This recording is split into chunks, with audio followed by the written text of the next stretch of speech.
మీరు దేవుని వలన పుట్టిన వారమైతే మీరు జయం పొందుకుంటారు. హల్లెలూయా. ఎలా జయం పొందుకుంటారు? വെളിപ്പാട് പുസ്തകം 12:11 കാണുന്നു, യേശുവിന്റെ രക്തത്താൽ ജയമുണ്ട്.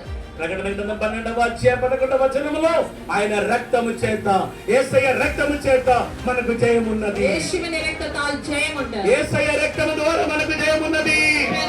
നീ തോറ്റുപോകുന്നു തോന്നുമ്പോൾ യേശുവിന്റെ രക്തത്തിൽ ആശ്രയിച്ചുകൊണ്ട് ആ രക്തത്താൽ നീ జయం ప్రాപിക്കണം. ఎప్పుడైతే నేను ఓటమి పాలవుతుంది అని మీలో ఆమె మీరు గ్రహించినప్పుడు వెనువెంటనే చేయాలి, యేసయ్య నీ రక్తము చేత నాకు జయం కలగ చేయమని ఆమె ప్రార్థించాలా. యేసువిന്റെ രക്തത്താൽ ജയമുണ്ട്. యేసయ్య రక్తము చేత జయమున్నది. ఏదిൽ నిന്നാണ് జయం ప్రాപിക്കുന്നത്? ఎందులో మనం జయం పొందాలి?